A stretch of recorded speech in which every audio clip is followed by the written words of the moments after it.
This is the Conversations with the Mind podcast, where we explore consciousness through conversations with interesting people. Our mission is to engage the collective mind piece by piece to bring greater clarity of mind to our listeners locally and across the planet, and to contribute to broaden the shared experiential knowledge and wisdom of existence.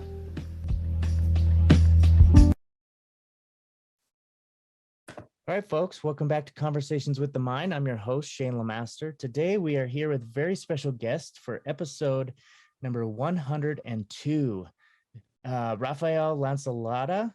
Am I getting that right? I think I always mispronounce your last name. Is that right, though?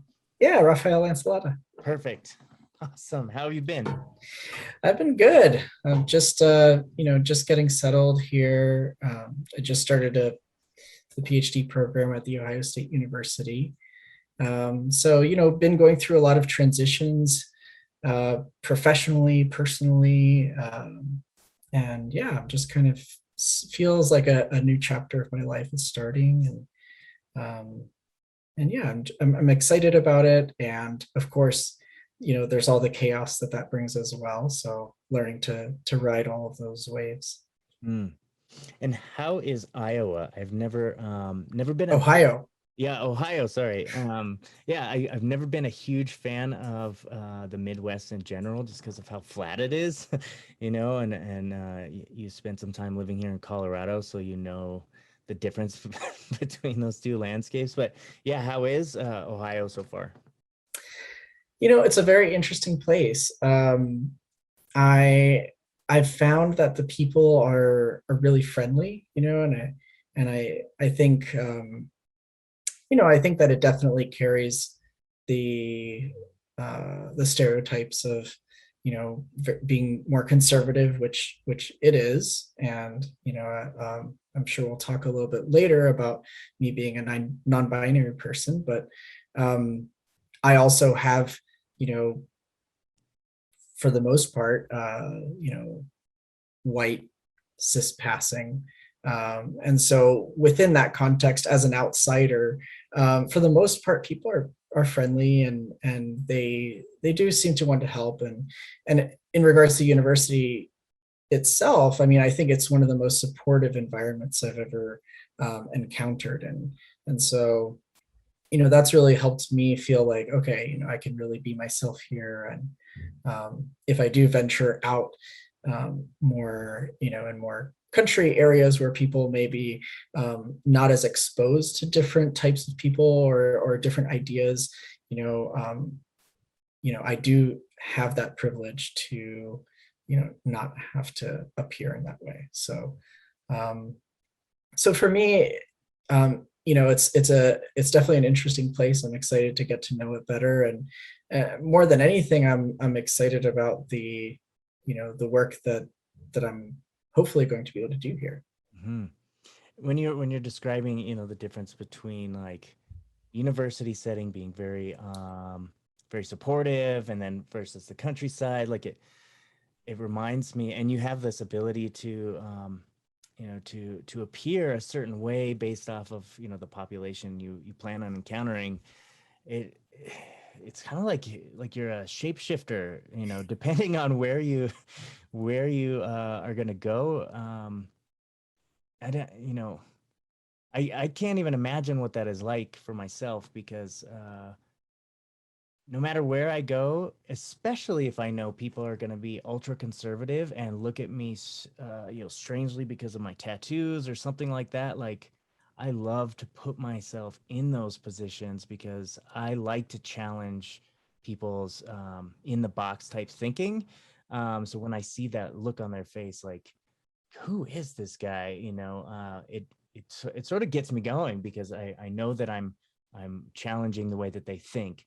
So that's interesting to me, but yeah. So anyway, but the first question that I really wanted to ask you, which is the same for every guest, and I asked you this last time you were on the show, and so I'm curious to hear how your answer may have changed from last time, going through all these different transitions and having, a number of more years of experience under your belt. So the question is, the podcast is called Conversations with the Mind, and I'm wondering, what does that phrase mean to you these days? So I don't remember what I said last time, Me neither, but but it'll be a good test. yeah. So for me, a conversation with the mind, I'd have to say is a conversation with all that is, and a conversation with, the dream that one is living. And so, yeah, I think for me, and I think all conversations, right? I mean, if we take on this idea that we're all, a singular consciousness that's been separated, and we're getting to interact with ourselves, then a conversation with the mind is, different parts of this mind getting to connect, just in the same way that different parts of the brain connect.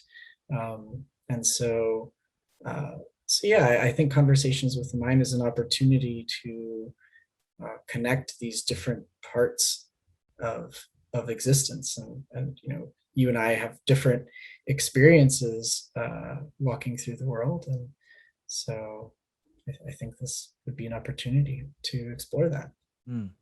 Yeah, I think, and I've said that a number of times too on the podcast, and I'm sure there's listeners out there that think, when they hear the concept of, we are all different pieces of the same consciousness, it's like, what? Like, that makes no sense at all. But I loved your analogy with the brain, right? And the brain connecting, because that's something that we all, feel like we have a little bit of understanding about. And if you can think about it, like, that's a great analogy, because different cells, the brain contains, billions, if not trillions of cells. And, each cell thinks that it is the center of the universe, that it is an individual cell, when really, yeah, it's an individual cell, but it's all part of the same brain, right? And so we're the same thing, essentially, if you blow it up to scale, that we are these individual nodes that are part of this one giant consciousness, or brain, which I love that analogy. And I think it would be easier for people to understand what we're talking about with that. So thank you for that. That's a great one. Yeah, I've actually considered renaming the show Conversations with Consciousness, only because through my conversations with lots of different people about the mind and consciousness, it's become pretty clear to me that mind and consciousness are two different things, but that they're still part of the larger oneness. But mind is almost like it's a tool, it's a cognitive thing that we engage, or that we can enhance, or that we can strengthen. But consciousness itself is like that qualia, that experience of present moment awareness, and that is it's different than a tool. It's an experience. So I've actually thought But the about, thing yeah, I would say, yeah, just to devil's advocate, the thing that is interfacing on your podcast is the mind, essentially, right? But yeah. if it was conversations with consciousness, we'd probably be silent. That's true. Yeah, that would be a pretty boring podcast, really. No, but you're absolutely right, because thoughts travel through the mind, and the mind is what puts our thoughts into words and helps us, interact with each other. So no, you're right. Thank you for convincing me otherwise. Anyway, if I had to change the name of the show, it would be a nightmare to try and remarket and rebrand and all that stuff. So I'm just going to stick with it. Yeah. But yeah, that's good. It would be interesting. I'm going to go back and listen to your original answer and see how close they are together. But I like where you're at with it. Yeah. One thing that I would like to, since we do this podcast as more of a conversational piece, I'd like to just at least put this idea out there, which I think, other people may have thought or may have encountered. But a lot of, the way that I've kind of been thinking or conceptualizing about how our experience is structured, and I think we may have talked a little bit about this fractal nature of reality, but what you were saying, that how when we zoom out, or when we put to scale, we can see that humanity, I'm paraphrasing, but humanity is an organism, Mm. one organism. And if we look at how that organism interacts with the other organisms on this planet, it's much like the way the organisms in our body all interact.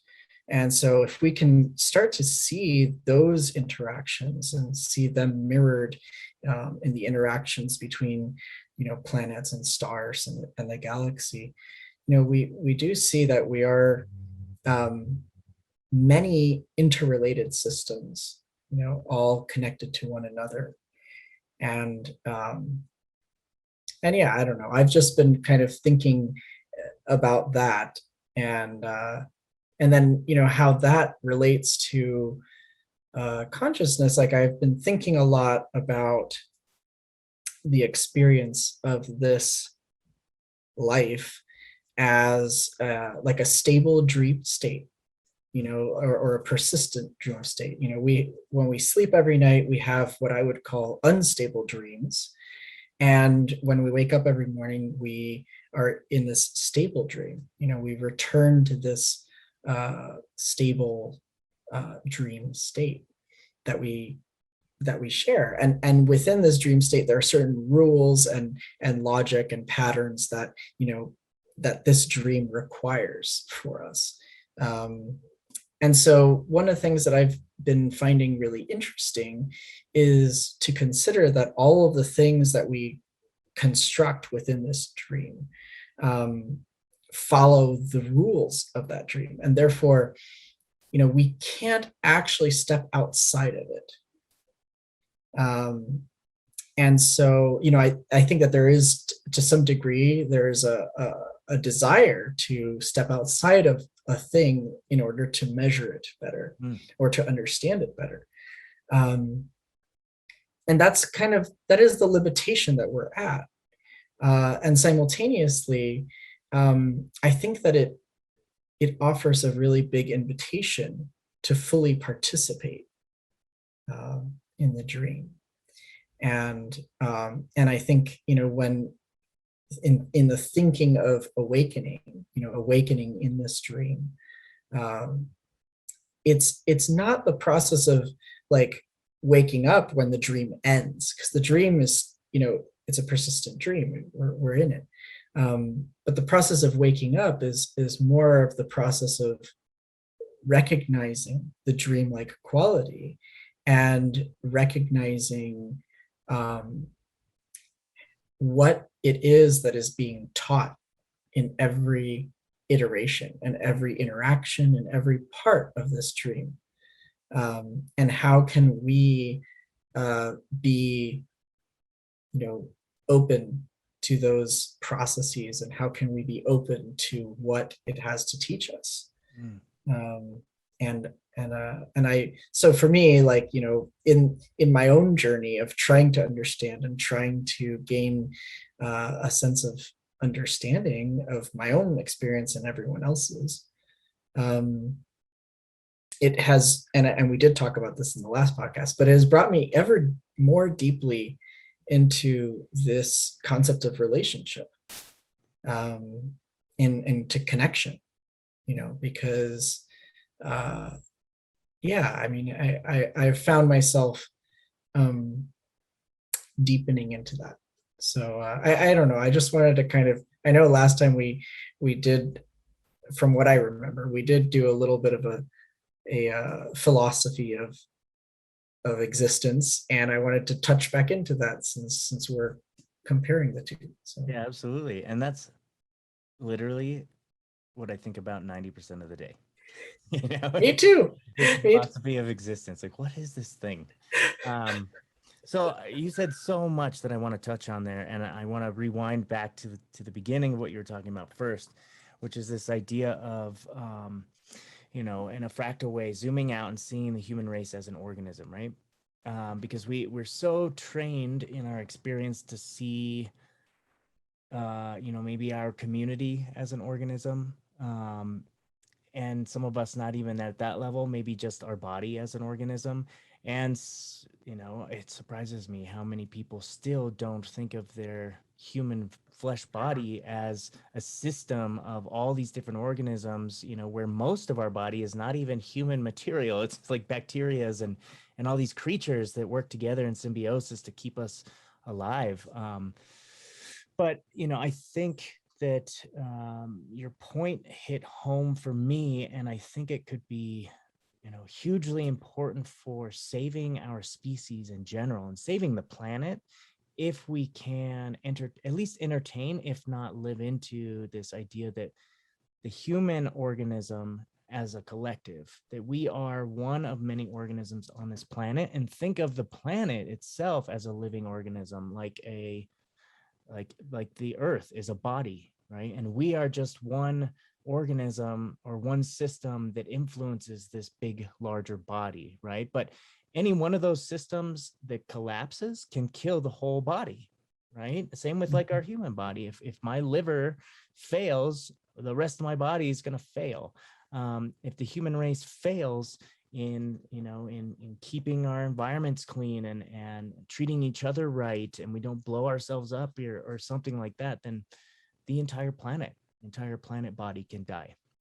And then blowing it up to even larger, I love where you were taking that, and you briefly touched on that. But yeah, in past years, I didn't give much credit to astrology at all. But after seeing some of the things that I've seen in non-ordinary states, and seeing how everything from electromagnetism to light waves to vibrations in the atmosphere all have like a butterfly effect on things across the universe, that these planetary bodies that may be many light years away still are affected by our planet and our solar system and the things we do here, and vice versa. We're affected by them, and we can think of the galaxy as another body, as another system. So I love that, by the way. So I just wanted to point to that. But I really wanted to dig into this idea that you brought up, which I totally agree with you, that this life, this waking life, this conscious life that we all think is normal, is like a persistent dream state. I've commonly thought of that, and I think a lot of Buddhist teachers talk about it in that way too. That nirvana is an enlightenment or an awakening. But you're right. You can't. It's not about awakening from the dream, right? It's about awakening within the dream. And I think of just like in my sleeping states, if I'm lucid dreaming, it's because I have become aware within the dream that I'm dreaming. And then all of a sudden I have all these magnificent powers, right? I can fly, I can breathe underwater, I can do all these things. And it makes me think, now that you bring that up, that when we are truly awakened, when we can awaken within this living dream, I wonder if we can get some kind of superpowers, or learn how to bend the rules that you're talking about, right? The rules of physics. And you did mention one rule. You said one rule is that we can't escape it. And I think that's right. I would say we can escape it in some ways, but I think we always return to it. Like we can escape into fantasy. We have dissociation. There's lots of ways to kind of temporarily forget. There's this one guy I really loved.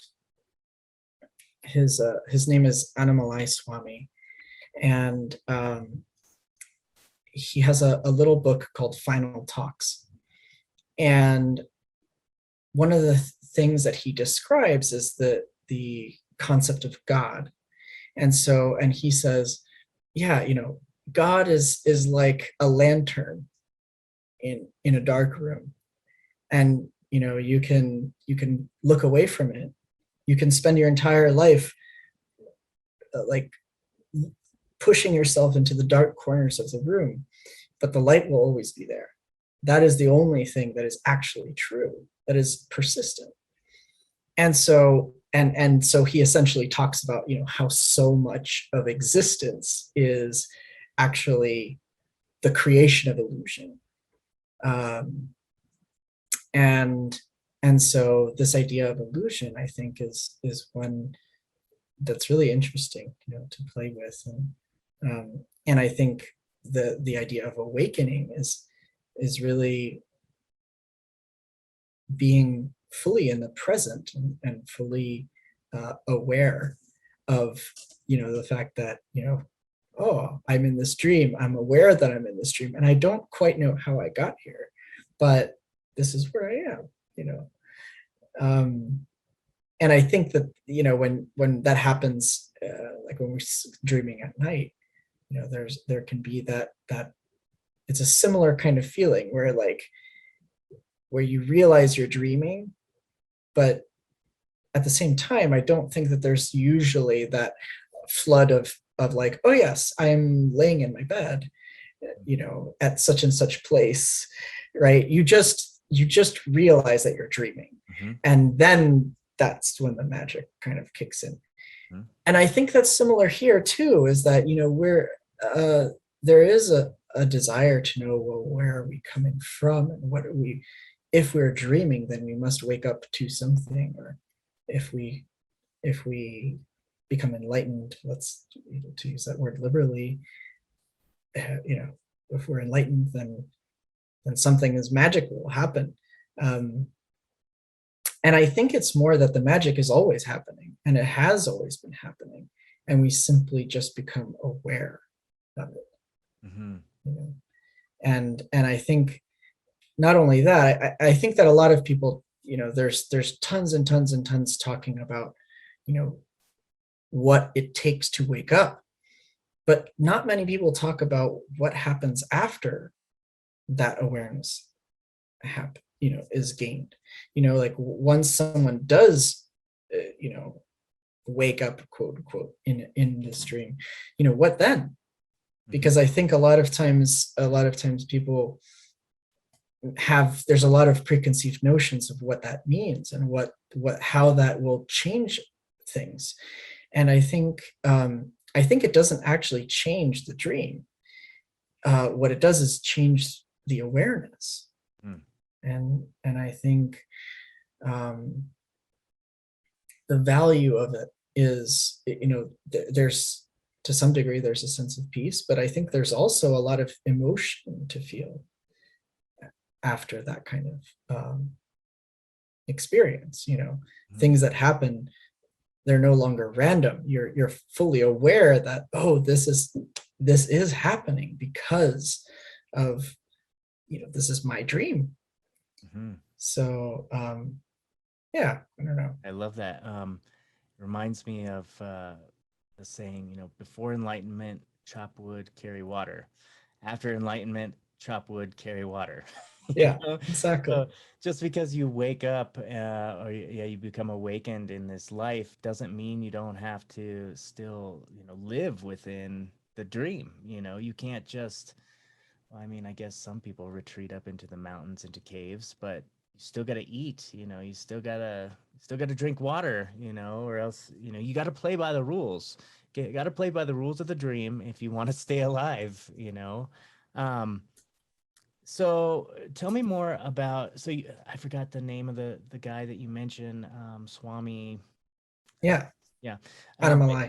But he talked about illusion, right? Illusion in this waking life. And when you hear that, because that can be interpreted so many different ways, like what is illusion? But when you hear that, like what do you take as being illusory or illusions in this waking life? Maybe things that you relate to, or things that everybody probably experiences but maybe doesn't see as illusion.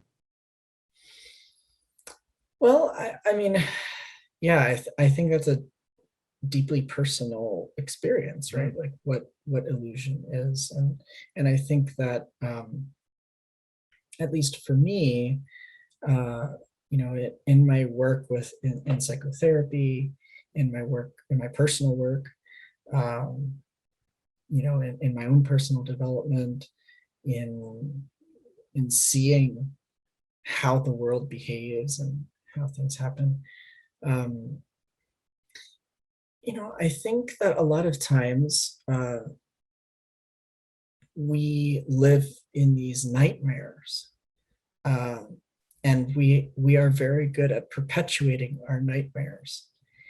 And so that's not to say that we are responsible for bad things that happen to us. No, I mean, bad things happen to all of us, and they're horrible.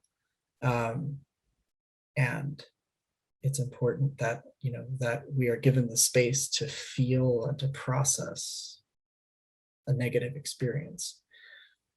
But I guess what I when I say illusion is that when that event has passed, what is happening right now is stillness, Mhm. and is calm, is okay. Mhm.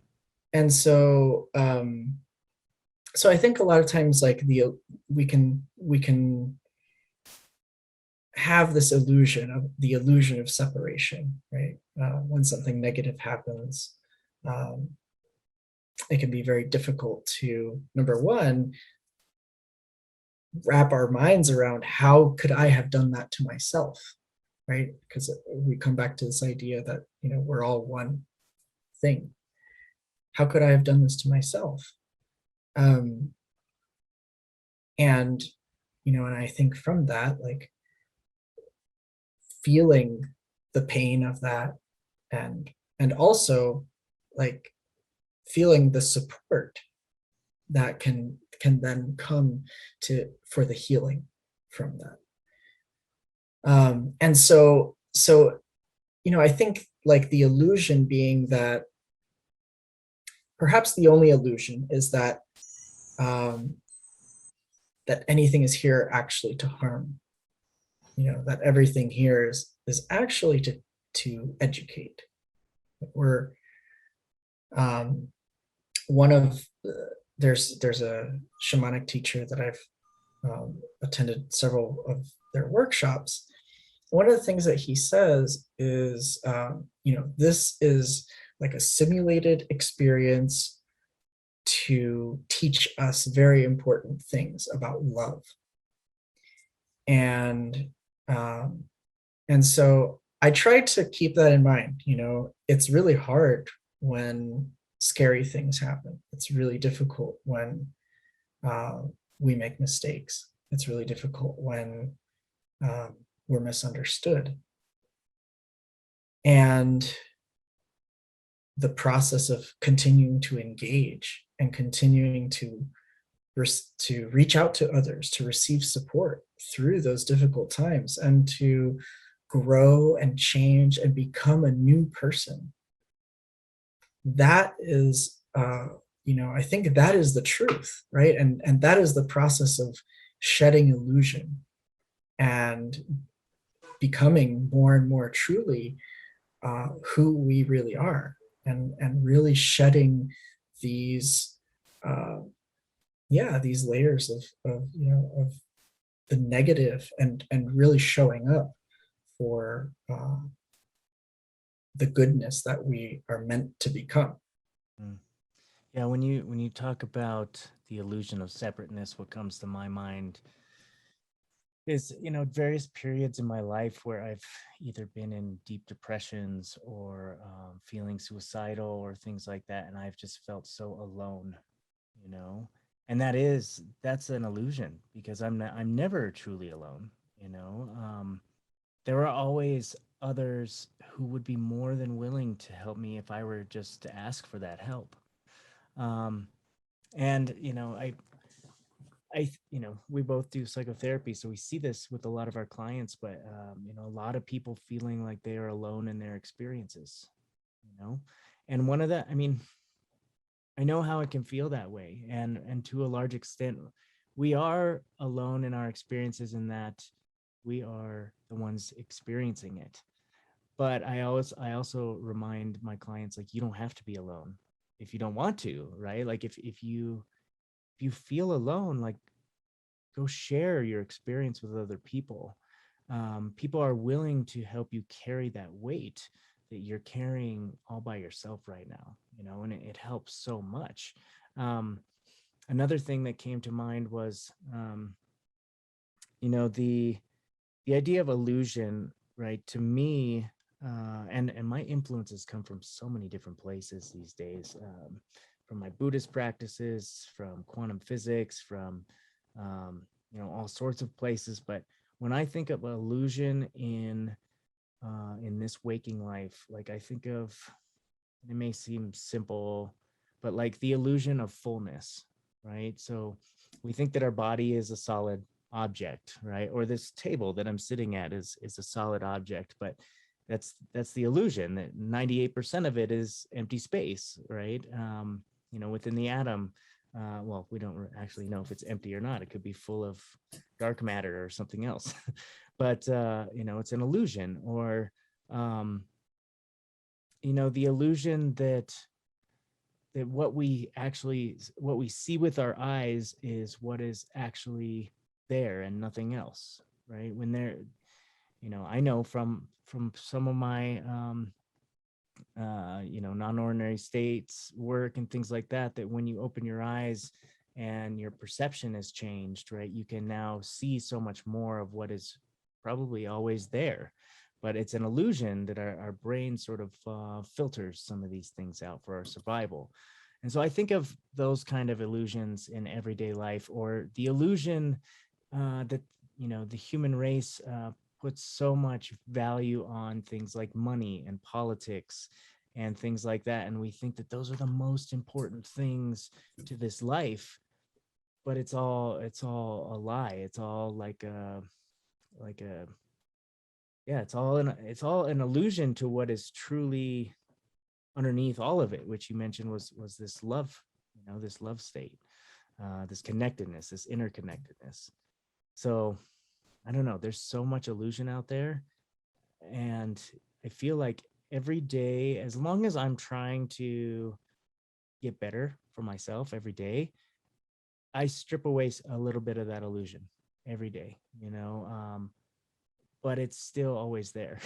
You know, Oh I yes. still drive around town and feel like, oh, that guy almost just hit me with his car. Well, you know, is that an illusion? Like, does that car even exist? You know, so I'm always stripping pieces away, but there's always more to work with. Yeah. I love that example of traffic because I you know, I just got here to Ohio, and my perception is that the drivers here are worse than anywhere else I've lived. I grew up in Miami, Florida, and the drivers there are notoriously bad. But here it's just, I mean, it's terrifying sometimes. And Why? What's different? oh, I mean, you know, like, I think the classic thing that I run into all the time is when people are merging onto the highway, they expect the people on the highway to slow down for them Mm. to get on. Hmm. So, you know, they'll be merging, but they won't speed up, and you're going the same speed, and they're just waiting for you to slow down so they can get on. And I've seen so many people, you know, and you're on the highway, you're going, you know, 65, 70 miles an hour. Um, and and so I see that and I'm like, oh my God, like what is going on? You know, what is this? Um, and yeah, and I think, you know, the part of it is like, you know, my body's reaction of like, okay, I gotta keep myself safe and not crash. And on the other hand, there's a little bit of humor in it of like, it's just an invitation to pay more attention. Mm. You know, like it would be so much more convenient for me if every time I drove, I could just be on total autopilot. And Coming soon, Tesla. you know, Yeah, right. I mean, it would be really nice. But then, here is this opportunity to pay more attention. And so I start thinking that way, and lately, I mean, how Facebook kind of gives you these reminders of like, oh, you posted this 2 years ago Oh or yeah, yeah. something. And there was this thing that I had posted a while back, and it was this video of this Buddhist monk who did this thing called that they call wandering meditation. And essentially, they leave the monastery and with no food, no water, nothing, and they just wander and they get everything that they need as they go. Which to me, when I heard about that, I was like, oh my gosh, that is the ultimate trust fall. I Mm-hmm. mean, you just are literally connecting with the organism and you're relying entirely on the organism to sustain you. So anyway, he goes on this wandering meditation, and he says that at one point he eats some like spoiled food and he gets food poisoning. And he said that he got incredibly sick, and he was so sick that he was sure that he was going to die. So he's laying there underneath this tree, and he can feel that he's incredibly weak and his strength is leaving him, and right, all that. um and he says that he's like, and as I realize that I'm going to die, he says, and I decide, um I'm just going to continue learning, and I'm always learning, so even when I'm dying, I'm learning. Mm-hmm. And so he had this sense of curiosity where he was not resisting this death, but he was just saying, okay, and now I'm going to learn about death. um, and as he did that, he paid more and more attention to it. Suddenly, there was a shift in his body, and he suddenly started to feel strength returning and life returning to his body. And not that he had healed himself, but that he was like, oh well, I guess life goes on now. um, and so it was such an for me, like, and I'm still trying to integrate this into my life, but to me, to take every circumstance in life as something we can learn, and to return to that place of always learning, um, to me gives me a lot of hope, and to me, I think really illustrates like the potential beauty in life, is that we can always be learning, always growing, always learning, always taking something new, and that doesn't end. Yeah, it's so powerful for people to hear that. I know it's powerful for me to be reminded of that for sure. So always learning, so always being curious about whatever is going on with you, whether you judge it as good or bad, right? That's just a judgment, right? But it's in it, that's a choice though that you have to make too, whether you learn from it or not. So always learning, always making that choice to be curious and go into something to explore it is important.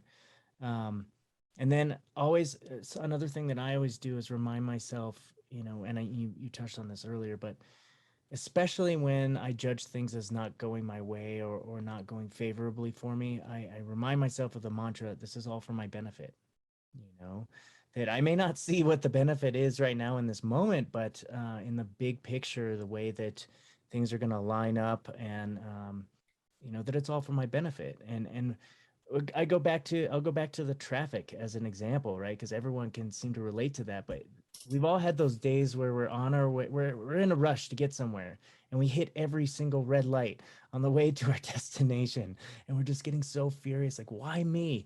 Um, And we don't know the big picture, because maybe it's this red light that's stopping me here, that is preventing me from getting hit by a drunk driver a mile down the road. Whereas if it was a green light, I could be dead in a couple of minutes. So I always try and remind myself, this is all for my benefit. And then the second step for me is to ask that question of like, what can I learn from this? What is this trying to teach me? And usually, unfortunately for me, pain has been a big part of my life: physical pain, emotional pain, spiritual pain. And so I ask myself after, I tell myself this is all for my benefit. I say, what is this pain trying to teach me?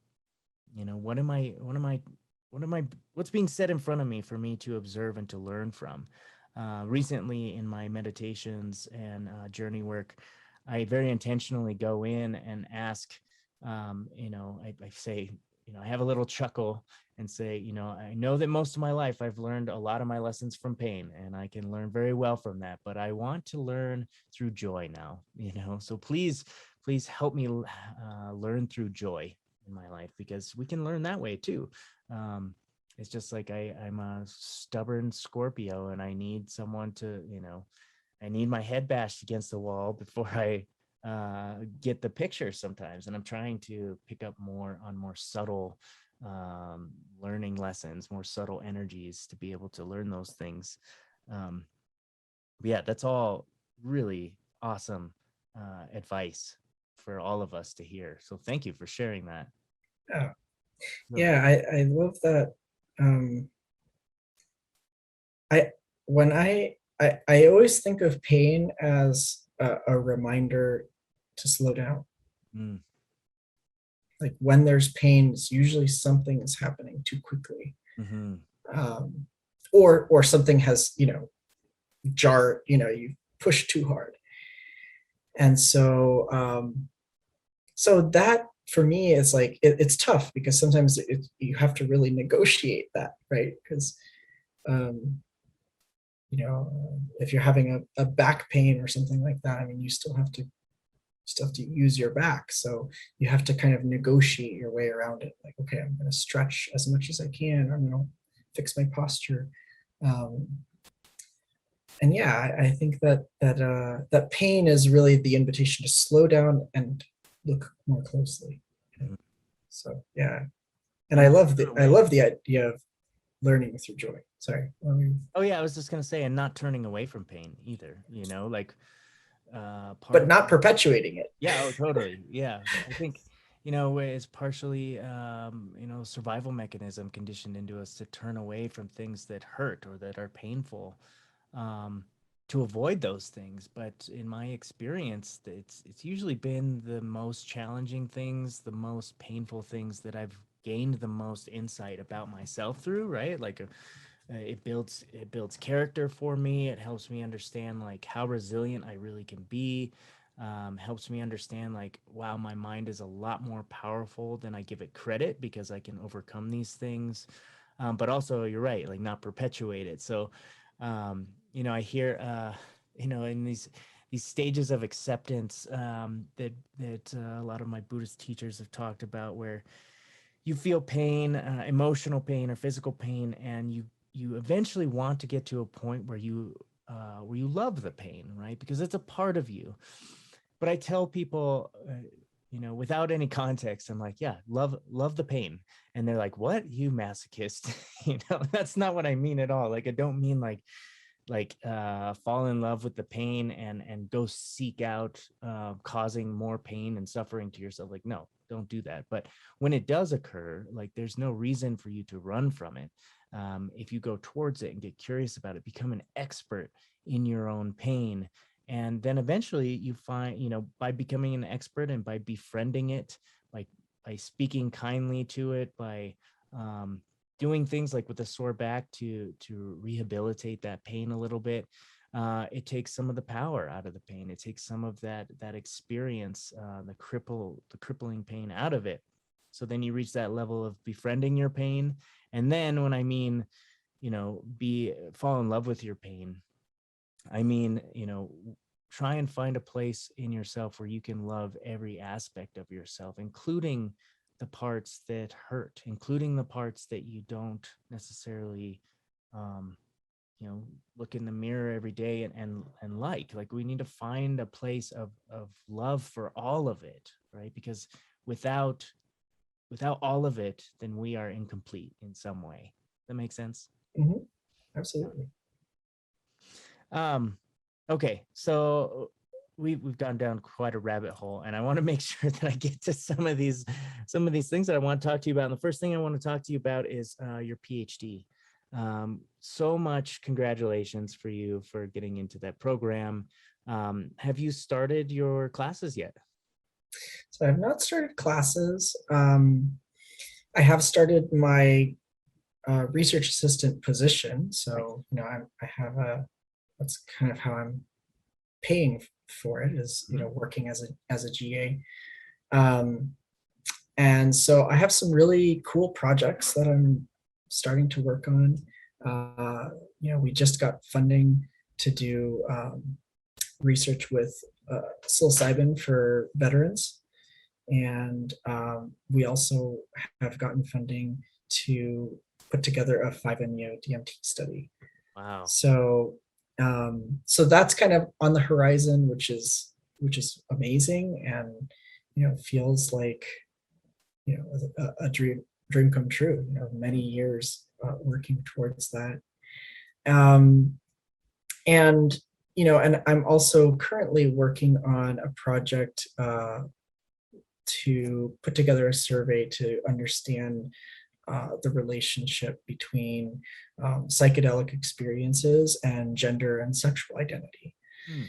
There hasn't really been much research in that area, so um, I'm really excited about all of that, and I'm definitely, even just in this first week, it's really feels like uh, entering into the process of just not knowing anything, and and even for someone who has been exposed to a lot of this stuff, I still don't, I've barely scratched the iceberg when it comes to statistics and scientific writing and academic writing, and so on.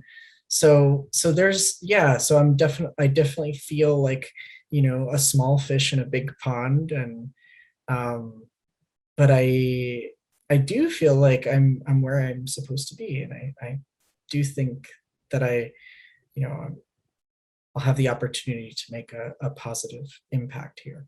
Yeah, I'm sure you will. And get used to that feeling of being a small fish in a big pond. It doesn't go away.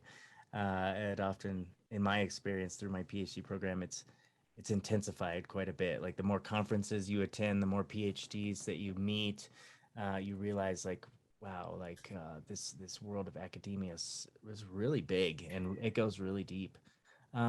So cool to hear that you'll be doing your GA work on your topic of interest, with psychedelics. That's so cool. My GA was not like that.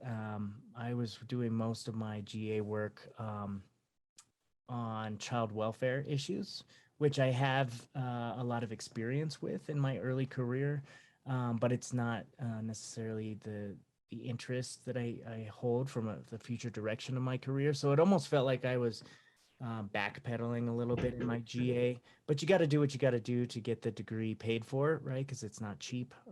So obviously I did that work and it was great. I worked for a great team, but I'm so stoked for you that you found a GA position that is right in line with your interests anyway. I look forward to hearing about that work. And your project on gender identity and psychedelics really fascinates me, and I have a ton of questions um, just about that in general. And hopefully you're at a place with it right now that you can talk about it without giving away any trade secrets or anything. Um, but what interests me is um, so a number of things. Number one is helping with trauma that may come along with that. So being, maybe you feel like you have been a different gender your whole life, but you have been unable to come out and tell anyone about it, or others in your life have put you down for that, and you've experienced some sort of trauma in that way, even hate crimes, that kind of thing. That psychedelics have huge potential for healing for that kind of trauma. Sort of similar to PTSD with veterans in that way. But also, what fascinates me is that with psychedelics, when we take them, they can oftentimes show us parts of our own subconscious that we are blind to or that we refuse to look at. So maybe somebody who has been questioning their gender or questioning their sexuality, they may take a psychedelic, and then all of a sudden it is revealed to them, or they may live out that that that identity for an evening, while they're under the influence, and just feel like, I'm finally home, like this is who I'm supposed to be. And then the psychedelic wears off, and they're back to baseline, and now they feel like, well, now I'm kind of lost, because I had this wonderful opening experience last night where I got to be the gender that I felt like I should have always been, but now I have to act like I'm this thing again, that I'm not.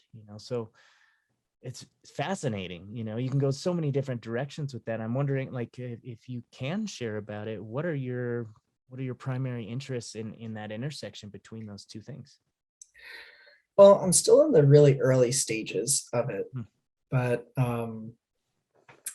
but yeah, I mean, I think all of what you described, I think all of that applies here. Um, I think that there has been some anecdotal, stories of either trans individuals or non-binary individuals, or also, gay or lesbian individuals who have had experiences with psychedelics, either like that have been really affirming, of their beliefs or their understandings about themselves, or B, has brought to light, truth about themselves. Um, and so, I think the desire here is to have a better understanding of, that relationship there. And I think, in the long term, it would be really wonderful to see how, um, psychedelics can be used to support people in their process of self-knowing, and especially in the process of, knowing gender identity, knowing sexual identity, um, because I think that there's a lot of trauma, that comes with that, being born and feeling a certain way, and then kind of being shoved into a box, Mm. and then living this box for a while, and then realizing that that's not congruent. So yeah, yeah, I think all of those things. And I'm definitely, we're still kind of in a development phase, and I'm figuring out um, how to put all those pieces together. But yeah, I'm really excited to be putting that project together, and I'm hoping that it's the first of many projects, bringing more of the LGBTQ community into the world of psychedelic research and psychedelic therapy, because I think there's a lot there, a lot of richness, both in terms of having more LGBTQ um, therapists, doing this work, as well as being able to offer these services to people in that community. Mhm. So and I think that there has been a history of these folks who have used psychedelics in a variety of ways, and it's been very helpful, but it's not yet in the literature. Yeah, totally. I love a lot of the new the new lenses that people are starting to approach this work with, whether it be LGBTQ or, decolonization of psychedelics, making it, not just for, exceptionalism or elitism, or, bringing in the voices of indigenous communities or of all the different races and how they use these things differently. I just love seeing all the diversity and inclusion that is happening. And, unfortunately, I also see, as, it tends to go along with these movements, you see a lot of pushback from a lot of people on the other side. So I definitely see that too. We're kind of stuck in their old ways, which seems so strange to me because psychedelics are so opening. All my experiences have just opened my mind to new possibilities, and it's very difficult for me to stay closed-minded, after an experience like this. So that interests me. And you talk about identity, and you were talking specifically about gender identity, but I think that these medicines, or some people call them drugs or whatever you want to call them, that these molecules can be helpful for a lot of people to find their identity, even if it's not gender related too. I know for me, I'm pretty, I don't know, set in my gender. I don't know if I'm saying that right, but I feel like I know who I am in that area. But one area that I have constantly questioned, I've been a martial artist my whole life. Over 30 years I'm practicing martial arts, and always in the back of my mind had this imposter syndrome piece, right? Like, am I truly a warrior, in some way? And when I've taken certain psychedelics in the past and just been in the moment, in that dream, and truly like lived into that identity as a warrior, like it has felt so good, like so primal, like I'm like rooted to this earth organism, and this is who I am, and there's no question, right? And it just feels so good. And then the next day I wake up and I'm like questioning it again. So I think it's so good for discovering who you truly are. And I'm not saying that psychedelics will necessarily tell you who you are or who you should be, but it will certainly give you an opportunity to explore that, and to live out a different version of yourself that maybe you haven't given voice to. And maybe it'll work, maybe it won't. But for me, I know that it's been immensely helpful. And I'm wondering for you, and this is, this might be a good segue into talking about this, but and I don't remember when it happened, but recently you came out as non-binary, which that's an amazing and very courageous thing to do. I wish it wouldn't have to be like a courageous thing to do. I wish it would just be, a normal thing for everyone to be able to accept, but this day and age, people, you know, they upset me. Anyway, I wanted to ask you, like, have your previous experiences with, non-ordinary states, whether it's through meditation or float tanks or psychedelics or anything like that, like, has it helped you to get in touch with who you really are? And has it been an impact on you being able to, share that with other people? Yeah, I think that, these altered states really put us in touch with our core selves. Mhm. And um, and I think that, things get revealed when it's safe for them to be revealed. And, I think that in my life there had been a lot of confusion throughout my life, in terms of the way relationships had gone, and trying to, always having this feeling that I wasn't understood or wasn't seen, and there was so much around that. Um, and and I think having the space and the time and the resource to really delve into that and look into that more deeply, um, had helped me really start to come to peace with my true self, and that I didn't feel like a man, and I never did. Mm.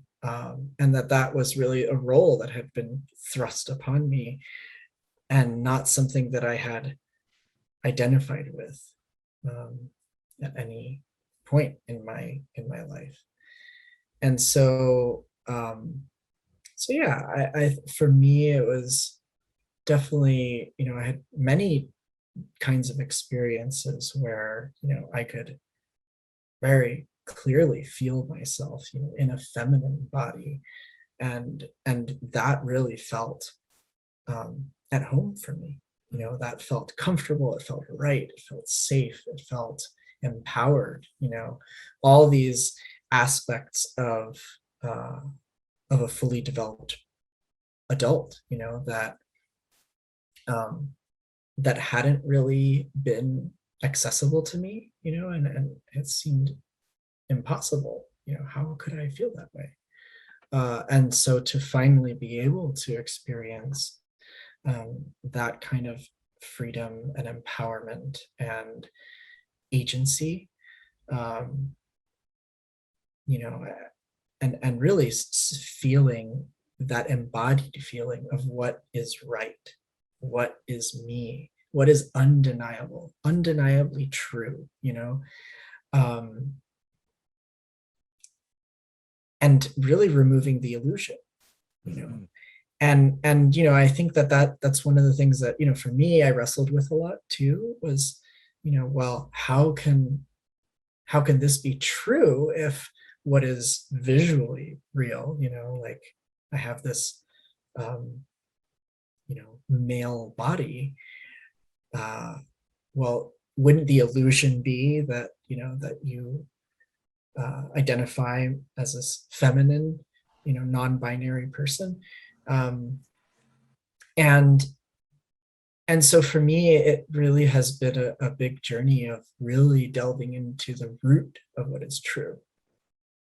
And that's one of the things that, like, for me, as I've started to connect more with, the LGBTQ community, and connect with more trans folks, um, that these are individuals who are deeply looking at truth, like deeply looking at what is really true, and and that what is true is not always what is visually apparent.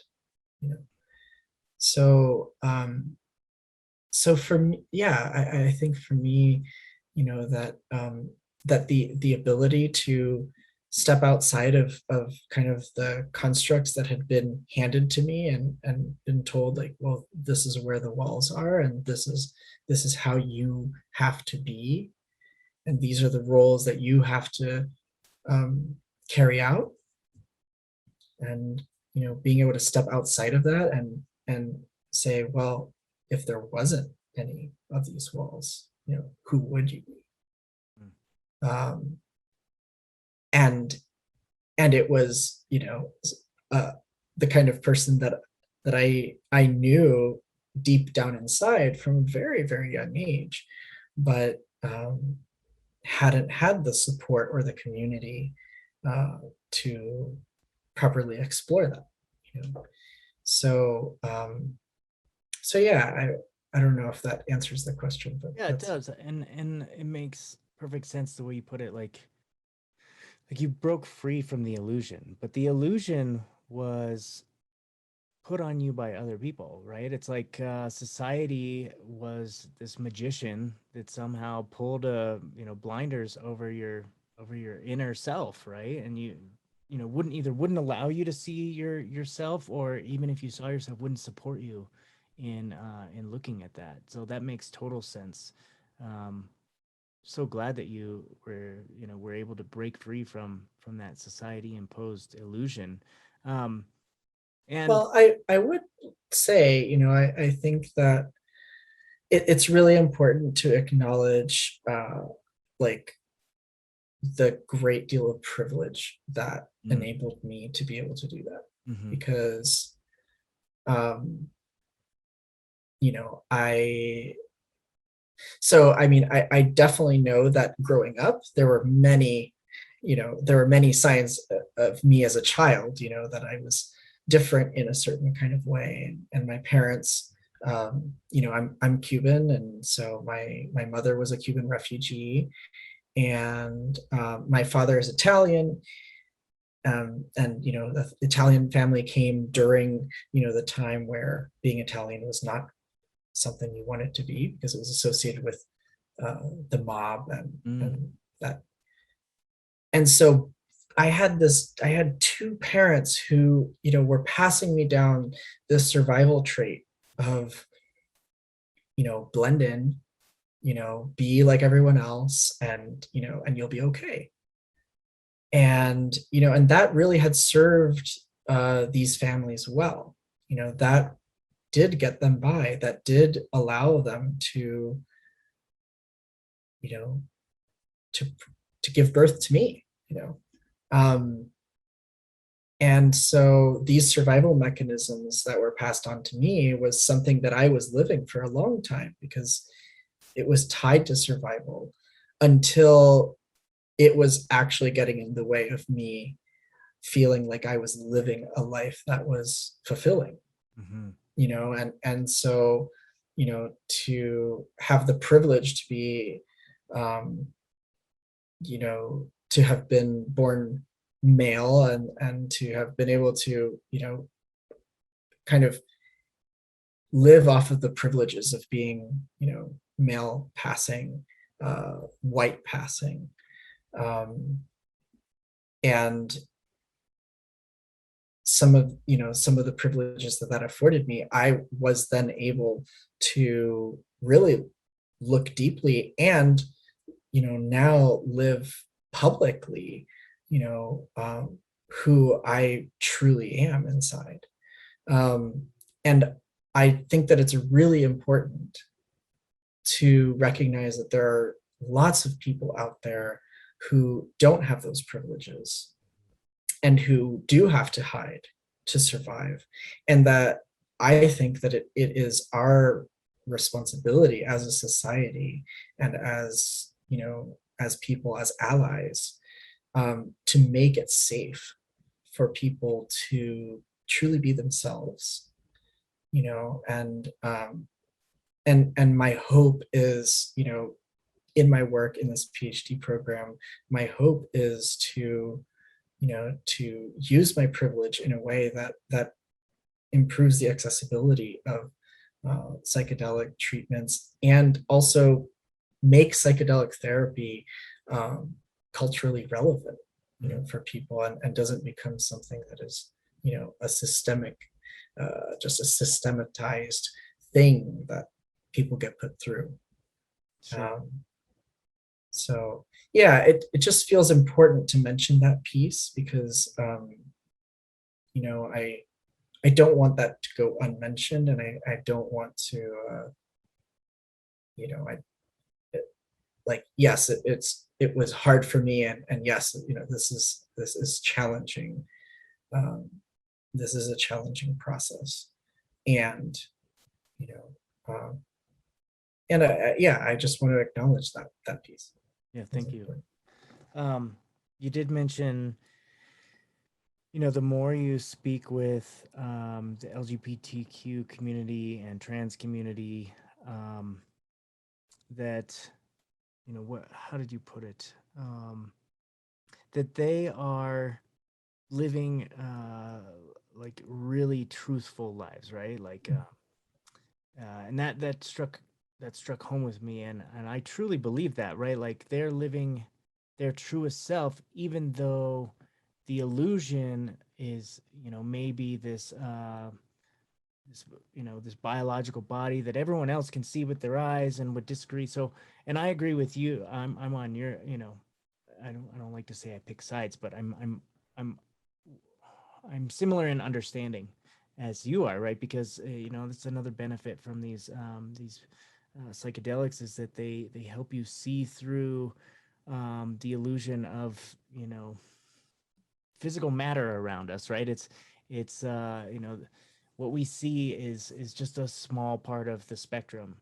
That it's not all the truth. And so so that makes a lot of sense to me, right? That we can see through that sort of biology, or we can see through you know, the XY and the XX chromosome, and that kind of stuff, even though on paper and according to science and stuff, it may be that kind of scientific truth or whatever, that is not necessarily someone's internal truth, right? Mhm. And so, you know, and I kind of want to play devil's advocate a little bit here, because I want to come to a deeper understanding, and how to better talk to individuals who can't make sense of that, right? You and I can make sense of what we're talking about here, but for a lot of people, um, you know, who may be closed-minded, or only scientifically minded, say that no, like, you're born in a male body, like you have, you know, male sexual reproductive organs, you have this chromosomal um, you know, combination that says you are a biological male. Like, that is the truth, and whatever you believe inside, that's the illusion. um so there's a whole bunch of people out there who are having a lot of trouble getting past that, or getting past um you know, this, I guess, you know, I guess the scientific part, right? That all this, you know, identity is not necessarily a scientific thing, you know, that we can put our thumb on and say, this is what you are, you know, that's a self-determined thing. Um, Not entirely. okay. So there is like, so there, you know, there is more recent uh, science to actually demonstrate that people produce different levels of sexual hormones Sure. in their bodies. And so um, you know, and I always want to have this paper handy so I can send it to people. Mhm. But there is actual research showing that there are people that have that were born, you know, maybe they had enough of a certain hormone so that their physical appearance is, you know, leaning towards one gender, but not enough for them to fully, you know, be fully identified with that gender. Sure. And so, you know, so I think that, you know, although, right, like you're saying, you know, someone may say, well, they have, you know, the sexual reproductive organs of this, you know, sex, right? The people often say like, oh, well, what's your sex then? You know, because that's not debatable. Um, you know, there are people who have different levels of those hormones, and therefore it's like it's actually not even self-determined. It's like the reason why this person is feeling that they're neither male nor female is that um, they don't have the hormone levels of a male person or a female person. And so they actually do actually are, you know, their system actually does hold both. Um, in, you know, in whatever spectrum they're on. So I think the science is actually showing that that the biology does reflect this, right? Like this isn't only an internal thing. Like there are biological mechanisms that that reflect that. And you know, for me, that was a huge. It really was very validating for me because my experience was like, this is what I feel deep down. Mm-hmm. This is what my biology is telling me. This isn't something that I am cognitively thinking or dreaming of. It's like it's a felt bodily sense, you know. So yeah, so I think that that would be the first thing that I would, you know, someone who is maybe scientifically minded who would make that argument, I would say, well, there actually is literature to show that, you know, people actually have different hormonal levels that are going to influence their experience of gender, Mm-hmm. as well as, you know, their um, yeah, just the way their body is composed and how their emotions are felt and so on. so that, I think that would be the first thing really, is that, to share that aspect. And I think aside from that, like no one knows anyone better than themselves. Right. You know, um, I think that it's a bit preposterous to assume that someone outside knows someone better than they know themselves, right? Um, Obviously, we can have a variety of interactions, like, you have interactions with me that over time you can kind of build a sense of who I am. Um, and that's kind of how we collectively get a sense of someone's characters, is many people have experiences of a person, and through those many experiences we get a picture from the outside. Mhm.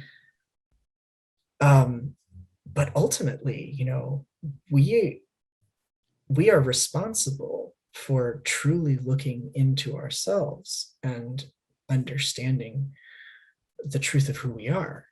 And so I think that I think that's the second piece, that I would say is like, if someone were to want to argue it or whatever, um, you nobody has the right to dictate somebody else's truth, Right. you know, and especially when that truth has to do with the way an individual perceives themselves, and I think that um, we are all free to explore ourselves and to know ourselves and to come to an understanding of who we really are. um, and uh, kind of, for me, like one of the things that I found really interesting is, people will at times, like, you change the pronouns that they use multiple times, like not just once, but multiple times throughout their process of understanding themselves. Mhm. And and I like, at first, like, with all of this cultural programming, I thought, oh, well, in my process of coming out, I was like, oh, well, how could I, you know, put this burden on other people to, use these other pronouns? When really it's like, no, it's just like telling someone what your name is. If someone's name is Samantha, you don't call them, Sarah. It's Samantha, right? So in the same way that, sometimes people are like, yeah, I don't like being called Sammy anymore. Then it's just an equal kind of respect. And it's really, I think that a lot of people kind of make it like, oh, it's really hard for me, or it's this burden, but really, um, I think that it's really not. I think that, um, like, sure, we're creatures of habit, and so we may make mistakes, but I think for anyone who, like, genuinely wants to be, respectful and supportive, like, it usually it gets worked out, within, after two or three mistakes, and it's usually fine. um and it's really not that big of a deal. And so I think, like, when people are making a really big deal about it, um, I wonder if, like, there's something that has been repressed in them, or something that scares them, um, about this other person's identity. Yeah.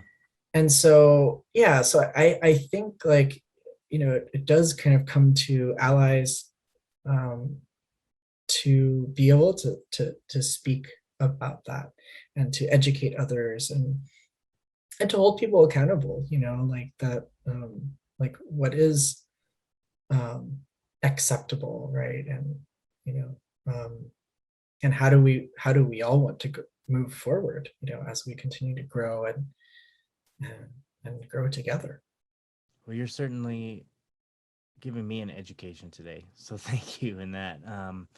You know, it's yeah, and it's something that that I am, you know, I'm trying to learn as much as I can about it because I see, you know, around me the world is changing and I need to change with it. You know, I need to um I already know where, you know, where my place is in it, but that doesn't mean everyone knows where their place is, and some are still discovering that, and I want to be able to help everybody find their path and find, you know, who they truly are.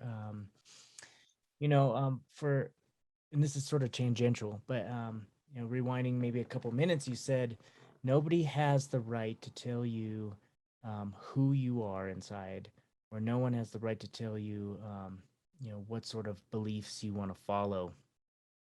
And then right away, what popped in my head was that's exactly what religion is doing. That's exactly what the government is doing. Um, that these giant organizations, these giant entities are constantly telling people who they are, what they can and can't do, how they can think, what things they can put in their body, what things they can't put in their body, all these different things, right? And you know, I know it's not. I don't mean to, you know, step too far away from what we were just talking about, but it's happening in lots of different areas, and we need to wake up to that. We need to wake up that there are forces out there that are trying to control how we think about ourselves, right? There are forces out there that are trying to impose their, you know, put their box around you so that they're comfortable with it, right? When, you know, that's not what this life is about. This life is about maybe not even creating your own box for yourself, but breaking outside of any sort of box and just following your own truth. You know, I think that's such an important message for everyone to hear and to take on as like a one of your main purposes in life is like follow your truth, whatever that is. As long as you're not hurting anyone else, you know, follow that truth. Mhm. So I just wanted to bring that out too as like a side tangent, but I thought it was important. Yeah. And yeah, and you know, I think that for me, this kind of ties into the ideas of decolonization. Yeah. You know, I think that there's lots of indigenous cultures. There's a lot of uh, you know, old cultures that have a place for non-binary people, and you know, have terms for them. And so for me, what that shows is that, you know, this idea of being non-binary or of being, you know, transgender is not a new thing. You know, it's something that has always been a part of the human experience, and that, you know, those people have had a special place in societies. And it's the Western culture that has, you know, really kind of tried to narrow things down and really control, um, that has tried to take that away, you know. Mhm. And so I think that, um, you know, I think that this is part of a decolonizing movement So is, do you think it's because they're trying to control? It makes it easier if things are black and white, or if things are binary, or if things are put in a box. It's easier to control. yeah, I mean, I think it is easier to control, you know. I think that, and I also think that, you know, it really allows to create more illusion, Yeah. because um, the truth is that people are not male and female. Hmm. People exist on a continuum that is a wide expanse between those two. You know, like imagine a world where, you know, you didn't have men's perfume and women's perfume, but you just had perfume, or you had just had clothes, and people just wore the clothes that were comfortable for them and wore the perfumes that smelled nice to them and expressed themselves the way they felt Hmm. most authentically, expressed who they were. um, and so that makes marketing very difficult, Sure. and that makes war very difficult. Yeah. um, and so, so I think, like it's really about coming to harmony with ourselves, with the planet, with our own systems, with our own bodies, with our own communities. Um, and yeah, I think it's really important that um, I think that's ultimately what it comes back to Yeah. is um, is like, okay, well, I think we're reaching a point, we're so many generations deep that we're finally able to start looking back and seeing clearly what's been happening, what has happened to the indigenous people of these lands, what is happening to the people around the world, um, who've been, you know, uh, subjugated, and um, and how that subjugation and that taking advantage of has also been perpetuated in our own culture, and to where we have people in our own culture enacting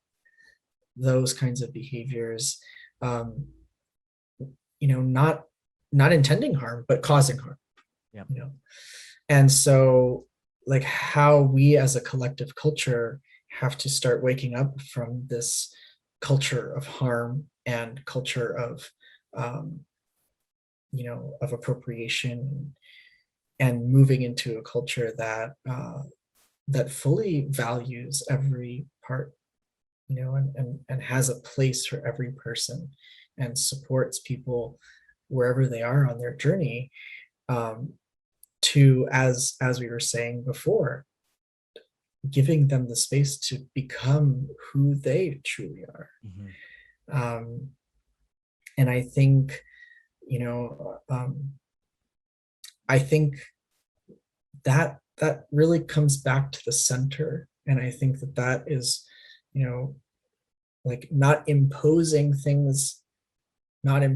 what we want on the world, not imposing what we want on our dream, not imposing what we want on other people, but fully seeing and being awake to how it is, Hmm.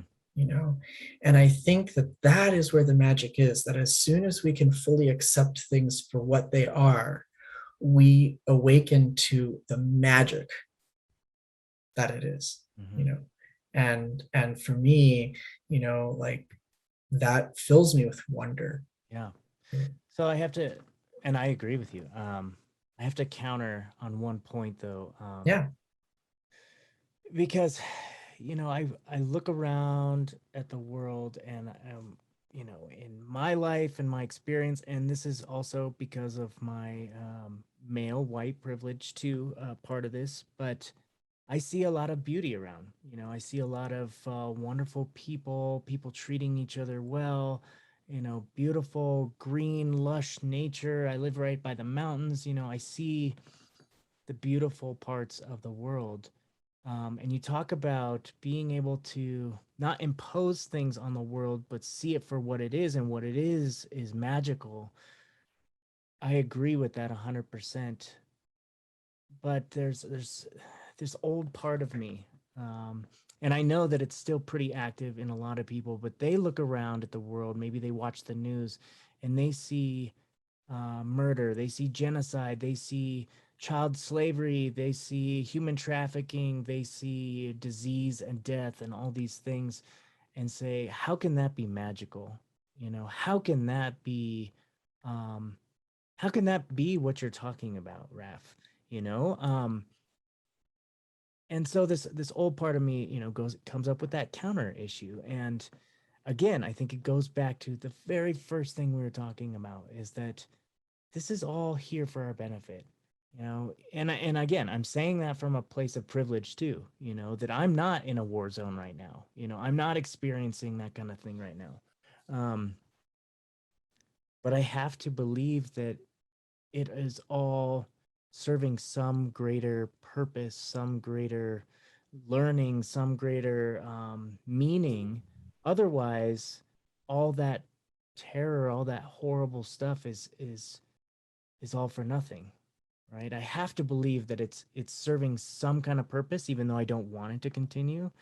um, I have to have hope in some way that it is it's part of this larger organism, this system, right? It's like not every part of our human body is the most wonderful thing to look at or smell or there's parts of ourself that sometimes are disgusting by any other measure, but they serve a larger function. They serve a part of the system that without it would be not the same. And so Well, you wrestle with that.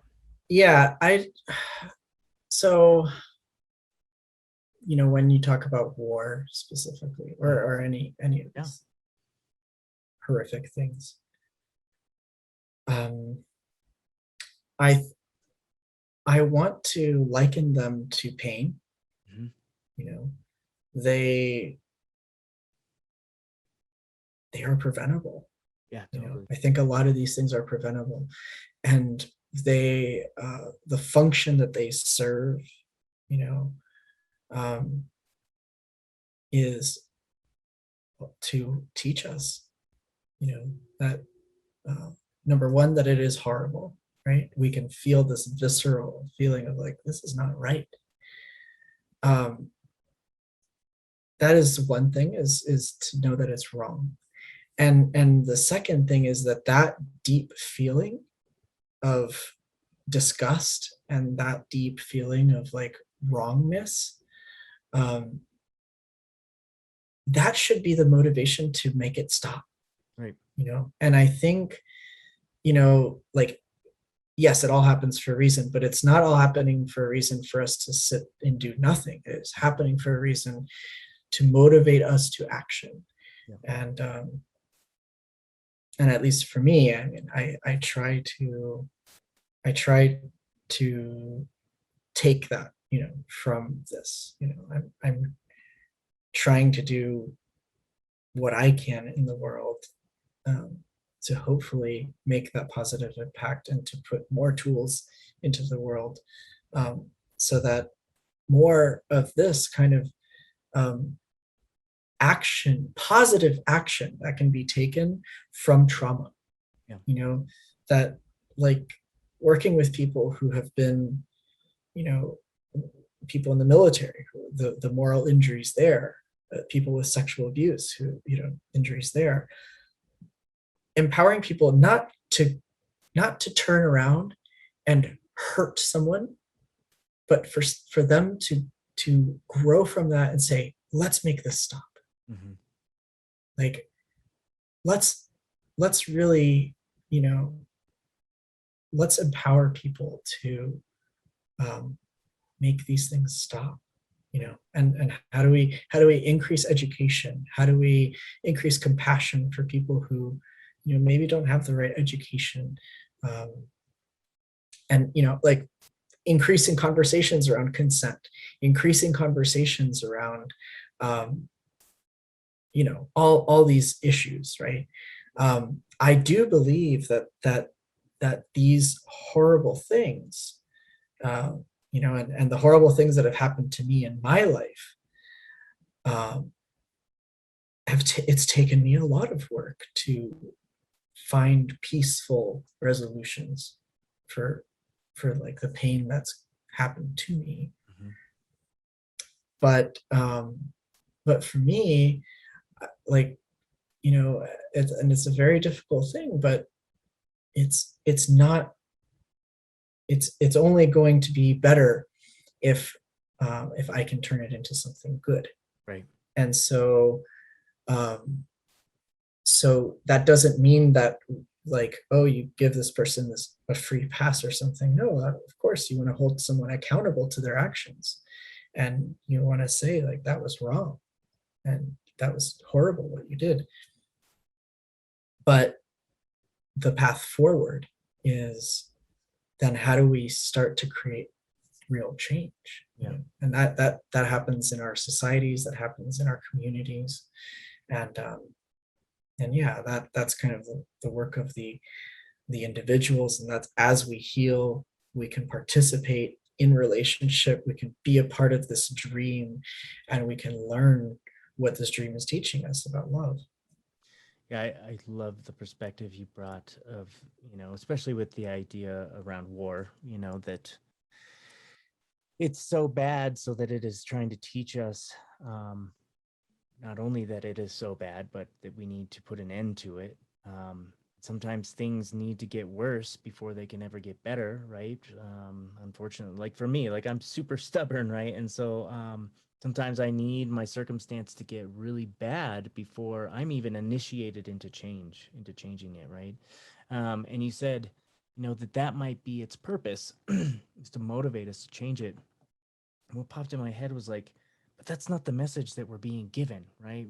We're being given the message that the reason why we're going to war with so many other countries, or we are occupying so many other countries, is so that we can have our freedom over here, so that we can have our iPhones, so that we can have our TV, so that we can have our luxuries.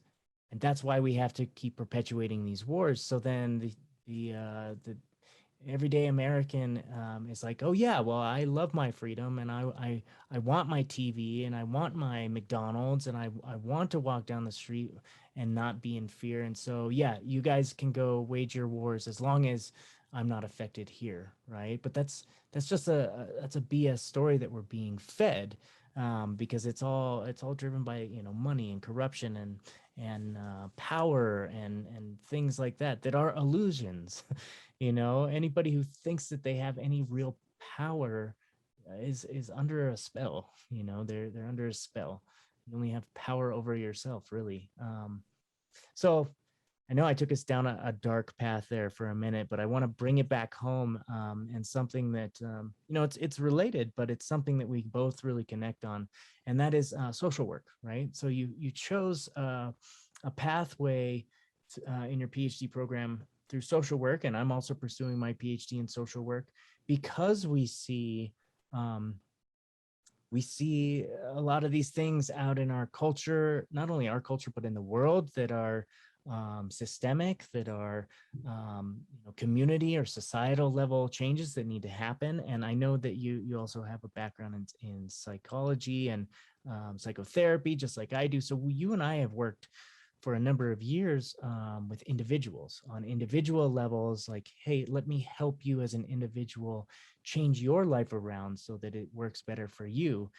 But now you and I are sort of stepping up our game to this other path of social work, which is taking those skill sets that we use with individuals, and now how can we change culture? How can we change society? How can we change the systems that we're all a part of that are some of the sources of oppression, right? People are oppressive, but they come from oppressive systems. Like, who do you think teaches somebody how to become oppressive? It's the systems that they're embedded in that have taught them how to be oppressive to other people, So you and I, as people going into social work, that's another layer of that illusion that we're trying to get super familiar with so that we can tear it down, is like the illusion of these systems that are perpetuating suffering for all sorts of people.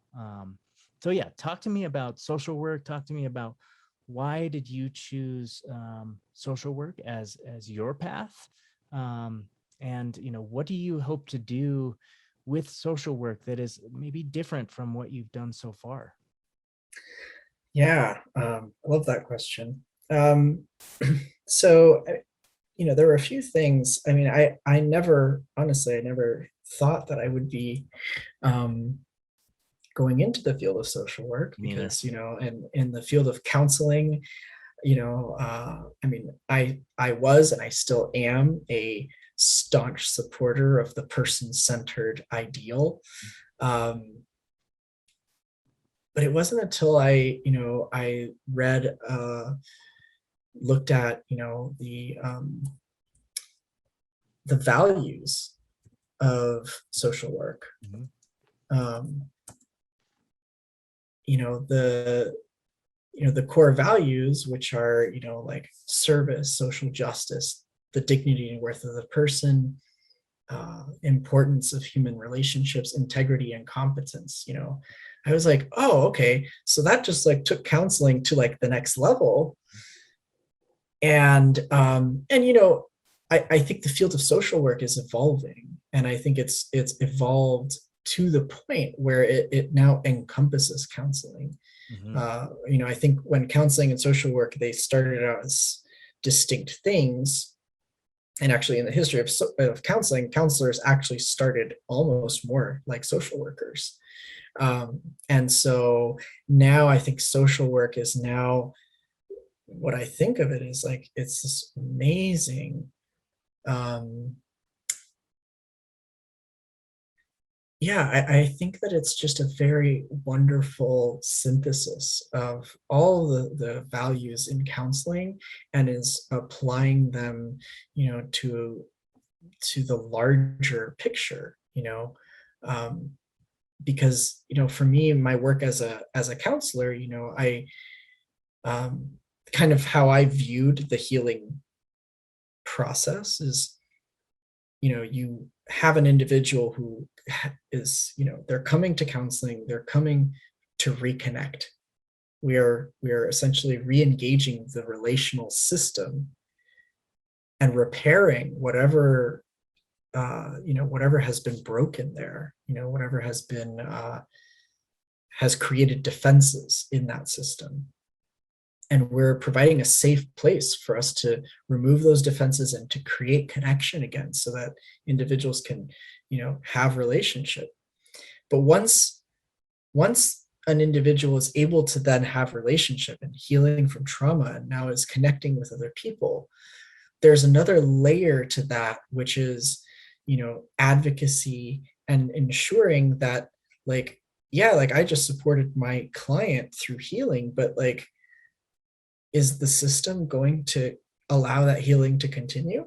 Mm-hmm. It's kind of like, I hope this analogy lands well, but it's kind of like a chiropractor, does this chiropractic adjustment, gets the back in alignment, and then the patient leaves and goes to work, and the chair that their patient is sitting at is like curved like a C, and crunches their back in the same position. So then they go back to the chiropractor, and the chiropractor does the adjustment again and sends them, and for me, it's the chiropractor eventually, if they are a good practitioner, they need to start asking questions about, well, what's happening when you leave this office that you end up in the same exact state that I saw you last time? And that's when, with you ask further questioning, then you figure out, oh, that chair needs to be fixed. You need a better chair. And then we need to get a chair that fits your back so that you can hold the chiropractic adjustment. And so that's kind of how I'm visualizing and understanding the healing process. And, and I think that's why, for me, like, the way I see my work is, although my work is kind of with psychedelics, and I have a wide range of experience with psychedelics, it doesn't end there. That's actually such a small piece of the puzzle, because the real thing that we're actually working on here, in my opinion, is we're working towards integrating the values of the value of the person, of dignity and respect. We're integrating that at the societal level, because if people are going to be expected to heal, we have to have a world that is worth healing too. Mm-hmm. Like, if we're the healing too. Exactly. Yeah. If we're, if we're helping individuals, right? If we're helping refugees, for example, if we're helping whoever, right? For me, like, I'm thinking, we want to help all people. We want all populations to be served. We want health for everyone.